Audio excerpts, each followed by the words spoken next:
কবুতর থেকে সফলতা আসছে না, কিংবা কবুতর মারা যাচ্ছে, অসুস্থ হয়ে যাচ্ছে, কবুতরের ডিম নষ্ট হয়ে যাচ্ছে, বাচ্চা ফোটার পরে কবুতরের বাচ্চা মারা যাচ্ছে, এরকম অনেক সমস্যার সম্মুখীন হতে হয় যারা কবুতর পালন করে তাদের। তো আজকে আমি এই বিষয় নিয়ে খুবই গুরুত্বপূর্ণ একটি ভিডিও বানাতে যাচ্ছি। আপনারা যারা এই ভিডিওটি দেখছেন তাদেরকে অনুরোধ করবো ভিডিওটি না টেনে সম্পূর্ণ ভিডিওটি দেখবেন। খুবই গুরুত্বপূর্ণ ভিডিও। তো চলুন না দেরি করে আমরা মেন ভিডিওতে চলে যাই। প্রিয় দর্শক, আসসালামু আলাইকুম। আপনারা যারা এই মুহূর্তে ভিডিও দেখছেন সবাইকে স্বাগতম। ভিডিওটি খুবই গুরুত্বপূর্ণ, তাই ভিডিওর প্রথমেই বলে দিই, যারা এখনো আমার এই ইউটিউব চ্যানেলটি সাবস্ক্রাইব করেননি তাদেরকে বলবো সাবস্ক্রাইব করেন, এবং যারা ফেসবুক থেকে দেখছেন তারা আমার পেজটি ফলো দিয়ে সাথে থাকবেন। তো ডিম ঘোলা হয়ে যাচ্ছে, বাচ্চা ফোটার পরে বাচ্চা মরে যাচ্ছে, কবুতর অসুস্থ হয়ে যাচ্ছে, কবুতর বাসায় থাকে না, উড়ে অন্য জায়গায় চলে যাচ্ছে, এরকম যে সমস্যা, এই সমস্যাগুলো মূলত কি কারণে হয় তার কিছু ধারাবাহিকতা অনুযায়ী কিছু ধারণা আমি আপনাদেরকে দিব আজকে। সেটা হচ্ছে কবুতরগুলোকে আমরা, যেমন এখন বর্ষাকাল, আমি বর্তমান সিজন যেটা, এই সিজনের কথাটাই বলি। তো এখন হচ্ছে বর্ষাকাল, এই সময় আপনার কবুতরের রুমের মধ্যে যদি বৃষ্টির পানি প্রবেশ করে, তো তাহলে কি হবে, আপনার কবুতরের রুমের মধ্যে যদি ডিম থাকে তাহলে সেই ডিমগুলা বৃষ্টির পানির কারণে ডিমগুলা ঠিক মতো তাপ হবে না, তাপ না হওয়ার কারণে ডিমগুলা পর্যায়ে নষ্ট হয়ে যাবে। তারপরে যখন ভিজা বাসাটার উপরে কবুতরের যখন বাচ্চা থাকবে, তো এই বাচ্চার শরীরে যদি মনে করেন পানি পড়ে, বৃষ্টির পানি পড়ে, তাহলে বৃষ্টির পানিতে অনেক ঠান্ডা, তো এই ঠান্ডা পানি পড়ার কারণে বাচ্চাটাও কিন্তু ঠান্ডা আক্রান্ত হয়ে বাচ্চাগুলো মারা যেতে পারে। তো এখানে কি হলো, ডিমে পানি পানি পড়লেও ডিমের সমস্যা, আবার পানি পড়লে বাচ্চারও সমস্যা। এবার মনে করেন অ্যাডাল্ট যে কবুতরগুলো আছে, সেই কবুতরগুলো মনে করেন বাসায় আছে, অথবা বাসাটা পানিতে ভিজে একদম স্যাঁতস্যাঁতে অবস্থায় আছে। এরকম অবস্থায় কবুতর যদি ওই ভিজা স্যাঁতস্যাঁতে বাসার মধ্যে থাকে, তাহলে কিন্তু ব্যাকটেরিয়া জনিত কারণে এই কবুতর, সুস্থ কবুতরগুলোও অসুস্থ হয়ে যেতে পারে। তাই বাসার মধ্যে যেন পানি প্রবেশ না করতে পারে সেই জন্য যথেষ্ট পরিমাণে সতর্কতা থাকতে হবে। আবার এমনভাবে বাসাটাকে করলেন যেন পানিও প্রবেশ করতে না পারে, বাতাসও না প্রবেশ করতে পারে, তাহলেও সমস্যা। কারণ যেহেতু কয়েকদিন আগে প্রচুর পরিমাণে রোদ্দুর ছিল, তাপপ্রবাহের পরিমাণ এত বেশি ছিল যে গরমে মানুষ অতিষ্ঠ হয়ে যাচ্ছিল। তো এরকম রোদের মধ্যে যদি আপনার কবুতরের বাসার মধ্যে বাতাস প্রবেশ না করে, তাহলে কিন্তু বড় সমস্যা। তাই বাসাটার মধ্যে পর্যাপ্ত পরিমাণে আলো বাতাস ঢুকতে পারবে এরকম একটা ব্যবস্থা থাকতে হবে।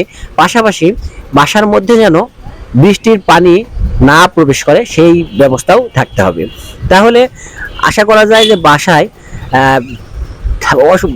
আপনার কবুতরগুলো অসুস্থ কম হবে, বাচ্চাগুলো বৃষ্টি পানিতে মারা যাওয়ার সম্ভাবনা থাকবে না, ডিমগুলো নষ্ট হওয়ার সম্ভাবনা থাকবে না। এরপরে যেটা আছে সেটা হচ্ছে কবুতরের খাবার।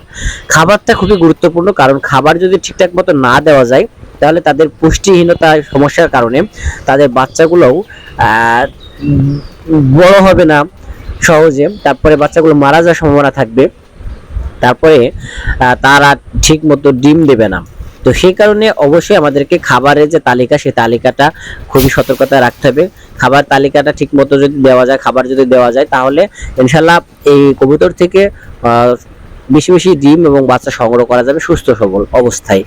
তো সেজন্য আপনারা অবশ্যই খাবার যেটা দিবেন সেটা অবশ্য খুবই গুরুত্বপূর্ণভাবে রাখবেন। আর দেখবেন কবুতর কোনো অসুস্থ হয়ে গেলে সেটাকে আলাদাভাবে রাখবেন এবং চিকিৎসা নেবেন। কমপক্ষে 7 দিন সেই কবুতরটাকে আলাদা রেখে তারপরে এদেরকে এক জায়গায় করবেন। তো আজকে যে বিষয়টা হলো সেটা হলো বর্ষা মৌসুমে কবুতরের ঘরটা কিভাবে ঠিক রাখবেন আর খাবারটা কিভাবে দিবেন, এই বিষয়টি আজকে আপনাদেরকে বললাম। তো আপনারা দেখতেই পাচ্ছেন যে আমি আমার কবুতরগুলোকে আমার প্লেনের উপরে খাবার দিছি, আর আমি জানি যে এরা কতটুকু খাবার খায়, তো সে থেকে আমি একটু খাবার বেশি আনছিলাম। তো এখন এই যে খাবারগুলো দেখছেন এগুলার বেশি একটা খাবে না, আর এই যে এগুলা শেষ করে হয়তো আবার খাবে না, তারপর খাবার কিছুটা থেকে যাবে। যদি বৃষ্টি না হয় তাহলে এগুলো একটু পরে আবার তারা খেতে পারবে, আর বৃষ্টি যদি হয় তাহলে এখানে অনেক খাবারগুলো যেগুলো আছে এগুলা পানিতে পড়ে যাবে। তো এখনো মনে করেন কিছু কিছু কবুতরের পেট ভরে নাই, তারা খাবার খেয়ে যাচ্ছে। তো আমি আমার কবুতরের খাবারের তালিকায় বর্তমানে গম রাখছি, তো গম খাওয়াই আমি আমার কবুতরগুলোকে। তো এইগুলো সব হচ্ছে বেশি বড়ও না বা ছোট না, মানে অ্যাডাল্ট কবুতর। তো এরা এখনো ডিম দেওয়া উপযোগী আসে নাই, তো এদেরকে আমি আপাতত এটা দিচ্ছি। যখন ডিম দেওয়ার সময় হবে সেই সময়তে এদের খাবারের তালিকাটা অবশ্যই চেঞ্জ করব। তো সেই সময় খাবার হিসেবে কি দিব সেটা আপনারা জানবেন। আর আমি আমার কবুতরগুলোকে টিনের উপরেই রাখি, আর এরা নতুন, তাই এদেরকে পাখা বাঁধা আছে উড়ে যেন না যায়। তো এরা নিচে উঠানামা করতে পারে না বেশি একটা, তো সে কারণে আমি টিনের উপরেই পানির পাত্রটা রেখে দিছি, তারা খাবারও খায় সেখানে, পানিও সেখানে খায়। আর ওই সাইডে টিনের উপরে যেখানে কবুতরগুলো যাচ্ছে এখন আছে, আমি কিছু কাঠ দিয়ে দিছি, কারণ অনেক সময় রোদের কারণে টিন গরম থাকে, তখন তাদের সমস্যা হতে পারে। এই কারণে কাঠ দিয়ে রাখছি যেন কাঠের উপরে তারা দাঁড়ায় থাকতে পারে।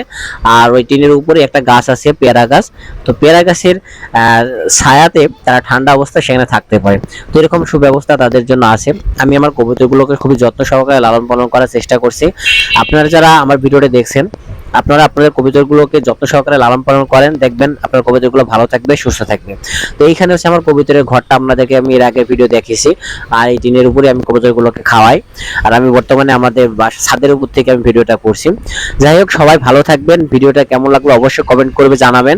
আর কে কোথা থেকে দেখছেন জানাবেন। আমার চ্যানেলটি সাবস্ক্রাইব করবেন এবং ফেসবুক পেজটা ফলো দিয়ে সাথেই থাকবেন। ধন্যবাদ সবাইকে।